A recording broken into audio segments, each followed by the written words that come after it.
நமச்சிவாய. August மாத ராசி பலன்.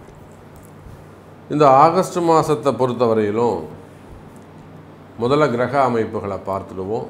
சூரிய பகவான் ஆட்சி பலம் பெறுகிறார். ஆகஸ்ட் 15ஆம் தேதியிலிருந்து சூரிய பகவான் நவநாயகர்களை தலைவனாக விளங்கக்கூடிய சூரியன் ஆட்சி பலம் பெறுகிறார். இது ஒரு மிகப்பெரிய நல்ல யோகம். செவ்வாய் பகவான் கன்னிராசிக்கு போயிட்டார். இப்போ செவ்வாய் கேது ஒரு தொடர்பு இருந்து வருது. அதே போல் அந்த செவ்வாய் கன்னிராசியில் போயிட்டு அவர் சஞ்சாரம் செய்ய போகிறார். இங்கே சூரியன் கேது தொடர்பு ஏற்பட போகிறது. அதே போல் எப்பொழுதும் போல சனி பகவான் வக்ரகதியில் இருக்கிறார்.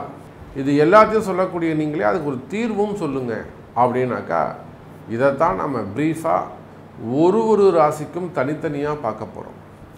அப்போ இந்த கிரக அமைப்புகளை கொண்டு சிம்ம சூரியன், கன்னியில் செவ்வாய், அதே போல் சனி வக்ரம், இந்த 3 கிரகங்களும் இந்த ஆகஸ்ட் மாதத்தில் மாற்றம் பெறுகின்றன. இதில் இன்னொரு பெரிய நல்ல விஷயம் என்னென்னா குரு சுக்கிரன் இணைவு.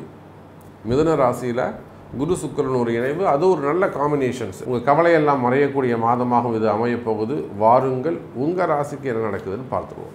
அன்பார்ந்த மிதுன ராசி அன்பர்களே, மிதுன ராசி அன்பர்களே, ஆகஸ்ட் மாதம் இந்த மிதுன ராசிக்காரங்களெல்லாம் நமக்கு ஏதாவது ஒரு பணங்காசு வராதா, ஏதாவது ஒரு வருமானம் வராதா, கையில் காசு இல்லாமல் இருக்க சாமி.